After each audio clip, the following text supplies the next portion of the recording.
आज मैं आपको ऐसी कहानी सुनाने जा रही हूँ जो आपके दिल को छू जाएगी। अगर हमारा वीडियो पसंद आए आपको तो हमारे चैनल को ज़रूर सब्सक्राइब कीजिए। आज की कहानी है विधि का विधान, भाग्य, कर्म और समय की एक महान कथा। बहुत समय पहले काशी के पास एक छोटा सा राज्य था। राज्य का नाम आनंदगढ़ था।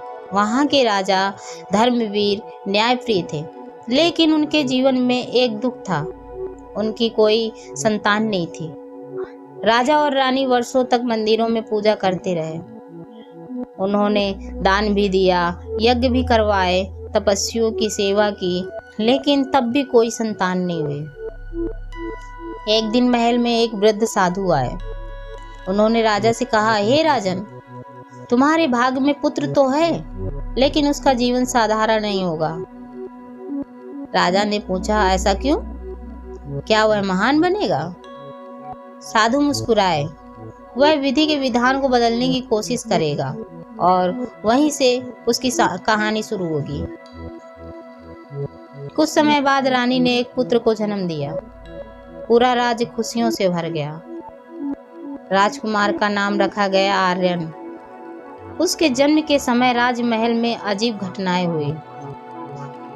आसमान में तेज प्रकाश दिखाई दिया, मंदिरों की घंटियां अपने आप बज उठी और महल के बाहर बैठे एक ज्योतिषी अचानक रो पड़े।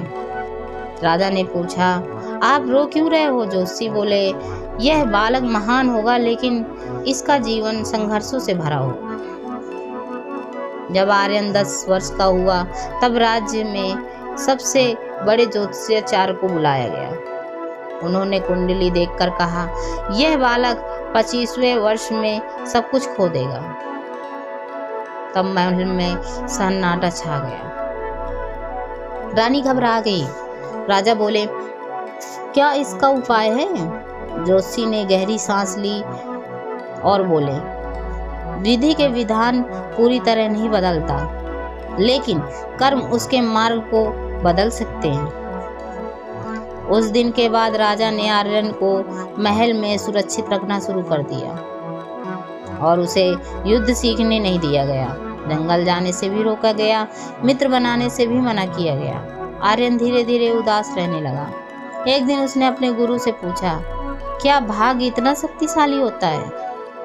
गुरु बोले, भाग्य नदी की धारा है, लेकिन कर्म नाव की दिशा। एक रात आर्यन महल से निकलकर जंगल में चला गया। वहां उसे वही वृद्ध साधु मिले जिन्होंने उसके जन्म की भविष्यवाणी की थी। साधु बोले, तुम अपने भाग्य से डरते क्यों हो? आर्यन बोला, क्योंकि सब कहते हैं कि मेरा विनाश तय है। साधु मुस्कुराए। उन्होंने मिट्टी में एक रेखा खींची और आर्यन से बोले कि इसे छोटा करके दिखाओ, वो भी बिना मिटाए। आर्यन सोचता रहा, फिर उसने उसके पास एक बड़ी रेखा खींच दी। साधु बोले, यही विधि का विधान है। भाग्य को मिटाना कठिन है, लेकिन अच्छे कर्म उससे बड़े बन सकते हैं। साधु आर्यन को एक गांव में ले गए। वहां एक गरीब लकड़हारा रहता था। वह दिन भर मेहनत करता, फिर भी खुश रहता है। आर्यन ने पूछा, तुम इतने गरीब होकर भी दुखी क्यों नहीं हो? लकड़हारे ने मुस्कुराकर कहा, क्योंकि जो मेरे पास है वही मेरा भाग्य है, और जो मैं आज कर रहा हूँ वही मेरा भविष्य। उसी गांव में एक धनी व्यापारी भी था। उसके पास अपार धन था, लेकिन वह हमेशा भय में रहता। उसे डर था कि कोई उसका धन न चुरा ले, लोग उसके खिलाफ न हो जाएं, कहीं बीमारी न आ जाए। एक रात उसका सारा गोदाम जल गया। वह रोने लगा और बोला कि भगवान ने मेरे साथ ऐसा क्यों किया? तब साधु बोले कि धन बचाया जा सकता है, लेकिन लालच नहीं। साधु ने आर्यन से कहा, समय सबसे बड़ा न्यायाधीश है। उन्होंने एक बीज बोया। कुछ दिन बाद छोटा पौधा निकला। साधु बोले, हर चीज का समय होता है, फल तुरंत नहीं मिलता। आर्यन ने पूछा, अगर सब पहले से ही लिखा होता है तो कर्म क्यों करे? साधु हंसे। उन्होंने कहा, यदि किसान यह सोचकर बीज न बोए कि बारिश भाग्य से होगी तो खेत खाली रह जाएंगे। एक दिन आर्यन शमशान को देखने गया। वहां राजा और गरीब दोनों की चिताएं जल रही थी। साधु बोले कि मृत्यु सबका समान बनाती है। आर्यन ने पूछा, फिर मनुष्य इतना अहंकार क्यों करता है? साधु बोले, क्योंकि वह भूल जाता है कि वह यात्री है, मालिक नहीं।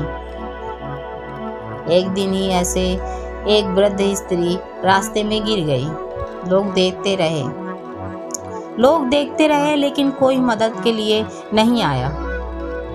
आर्यन दौड़कर गया और उसे उठाया। वृद्ध स्त्री की आंखें से आंसू निकल आए। वृद्ध स्त्री की आंखों से आंसू निकल आए। उसने कहा, बेटा, यही सच्चा धर्म है। उस दिन आर्यन को पहली बार भीतर शांति महसूस हुई। भविष्यवाणी का वर्ष समय बीतता गया। जब भविष्यवाणी का वर्ष आ गया तो आर्यन 25 वर्ष का हो गया। महल में डर फैल गया कि ज्योतिषी ने जो कहा था, आज से संकट शुरू हो गया। राजा ने सुरक्षा बढ़ा दी, लेकिन उसी रात पड़ोसी राज्य में हमला कर दिया गया। महल में आग लग गई। राजा घायल हो गए। आर्यन को महल छोड़कर भागना पड़ा। सुबह तक राज्य छिन चुका था। महल जल चुका था। सेना हार चुकी थी। आर्यन जंगल में अकेला बैठा था। वह रो पड़ा, यही मेरा भाग्य था। तभी साधु प्रकट हुए।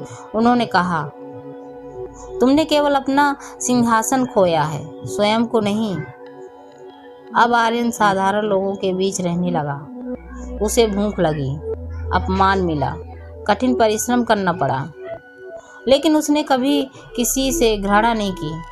वह लोगों की सहायता करता रहा। धीरे धीरे लोग उससे प्रेम करने लगे। एक रात साधु ने कहा, अब तुम समझने लगे हो? आर्यन बोला, क्या?